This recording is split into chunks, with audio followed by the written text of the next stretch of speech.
और दूसरा बात यह है कि लोगों ने बोलते हैं हनुमान जी का शादी नहीं हुआ है, तो हनुमान जी के बच्चे कहीं से हुए, और हनुमान जी का बच्चा हुआ तो हनुमान जी का पत्नी कौन है? हनुमान जी की जब वो लंका से लौट रहे थे तो उनके पसीने की बूंद एक मछली ने ग्रहण कर लिया, जिससे मकर ध्वज पैदा हुआ। विवाह नहीं हुआ, ठीक। पर दक्षिण में एक मंदिर है जहाँ हनुमान जी अपनी पत्नी के साथ बैठे हैं। पत्नी का नाम है सुवर्चला। सूर्य भगवान की पुत्री से केवल कुछ विद्या प्राप्त करने के लिए उन्होंने विवाह किया। इसका बहुत उल्लेख नहीं है, परंतु हनुमान जी ने जो मकर ध्वज है वो पसीने की बूंद जब लौट रहे थे लंका से, तब एक मछली निगल गई और वो गर्भवती हुई। और हिंदू मजहब की किताब में सबसे मशहूर किताब है भगवत गीता। अगर आप भगवत गीता पढ़ेंगे, अध्याय 7 चैप्टर नंबर 7 श्लोक नंबर 20, उसमें लिखा है all those are materialistic people they worship demi gods. मतलब जो लोग पैसे के पीछे, दुनियावी चीजें के पीछे भागते हैं, वो लोग गलत ईश्वर की पूजा करते हैं। और उसकी अगर इसकी तफसीर पढ़ेंगे, स्वामी प्रभुपादा कहते हैं इसके माने ये भी होती है कि जो लोग दुनियावी चीजें के पीछे भागते हैं वो लोग बुत परस्ती करते हैं। किधर लिखा हुआ है? Bhagavad Gita chapter number 7 chapter 7 श्लोक नंबर 20। आगे लिखा है भगवत गीता अध्याय 10 श्लोक नंबर 3 में कि वो खुदा ना कभी किसी को जना है ना जनेगा, और वो सबसे ताकतवर है। और सारी हिंदू मजहब की किताबों में सबसे ऊंची किताब है वेद। वेद का दर्जा सबसे ऊंचा है, और 4 वेद है, ऋग्वेद, यजुर्वेद, सामवेद, अथर्ववेद। अगर आप पढ़ेंगे यजुर्वेद अध्याय 32 श्लोक नंबर 3, उसमें जिक्र है न तस्य प्रतिमा अस्ति। ये संस्कृत श्लोक है, इसके मानी है कि उसका ना कोई अक्स है, ना कोई तस्वीर है, ना कोई बुत है।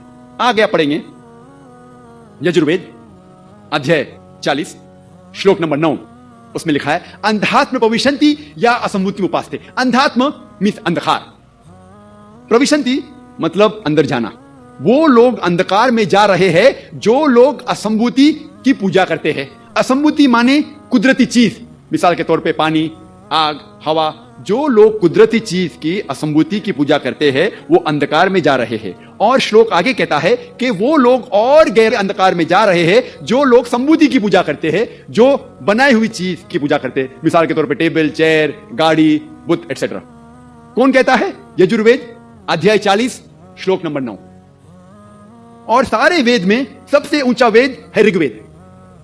ऋग्वेद में लिखा है किताब नंबर 1 हिम नंबर 164 164 श्लोक नंबर 46 श्लोक नंबर 46, उसमें लिखा है एक कम सत विप्र बहुधवदान्ते। ये संस्कृत श्लोक है जिसके मानिए सत्य एक है, हक एक है, खुदा एक है, और संत लोग उसे कई नामों से बुलाते हैं। भगवान एक है, ईश्वर एक है, लेकिन संत महापुरुष लोग उसे कई नाम से बुलाते हैं। और ऋग्वेद में, सिर्फ ऋग्वेद में किताब नंबर 2 हिम नंबर 1 में 33 नाम खुदा को दिए हैं। कितने नाम? 33। उसमें से एक है ऋग्वेद में book number 2 hymn number 1 shloka number 3, एक नाम दिया गया है, वो है ब्रह्मा। इंग्लिश में उसे कहते हैं क्रिएटर, उर्दू या अरबी में कहते हैं खालिक। हम मुसलमानों को कोई गिला शिकवा नहीं है अगर कोई अल्लाह सुब्हानहू व तआला को कहता है कि वो खालिक है, वो क्रिएटर है। लेकिन अगर कोई शख्स कहता है कि ब्रह्मा वो खुदा है जिसके 4 सिर है, हर सिर पे एक ताज है, तो हम मुसलमान उस पर एतराज करते हैं, क्योंकि आप श्वेता सितारा उपनिषद अध्याय 4 श्लोका 19 के खिलाफ जा रहे हैं, जिसमें लिखा है न तस्य प्रतिमा अस्ति, उसके जैसा कोई भी नहीं है। एक दूसरा नाम जो खुदा को दिया गया है Rigveda book number 2 hymn number 1 shloka number 3 में, वो है विष्णु। अंग्रेजी में उसे कहते हैं सस्टेनर, द चेरिशर। अगर उर्दू या अरबी में कहेंगे तो वो है रब। हम मुसलमानों को कोई गिला शिकवा नहीं है अगर कोई इंसान कहता है कि खुदा रब है या सस्टेनर है या चेरिशर है। लेकिन अगर कोई शख्स कहता है कि विष्णु वो खुदा है जिसके 4 हाथ है, एक हाथ में चक्रा है, दूसरे हाथ में कौंच है जिसे ब्लो करते हैं, और वो पानी पे जा रहा है सांपों के बिस्तर पे, या हवा में उड़ रहा है एक परिंदे जिसका नाम है गरुड़ा, हम मुसलमान उस पर सख्त एतराज करते हैं। क्योंकि इसके अलावा आप यजुर्वेद अध्याय 32 श्लोका 3 के खिलाफ जा रहे हैं, जिसमें लिखा है न तस्य प्रतिमा अस्ति, उस खुदा का कोई अक्स नहीं है। अगर आप पढ़ेंगे ऋग्वेद किताब number 8 him number 1 shloka number 1, उसमें लिखा है माचदनदी संसद, आप एक ही खुदा में मानो, सिर्फ एक खुदा की पूजा करो।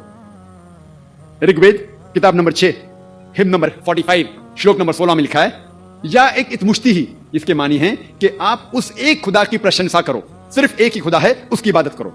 और हिंदुइज्म का ब्रह्म सूत्र है, एकम ब्रह्म द्यूता नास्ते नहना नास्ते किंचन, भगवान एक ही है, दूसरा नहीं है, नहीं है, नहीं है, जरा भी नहीं है।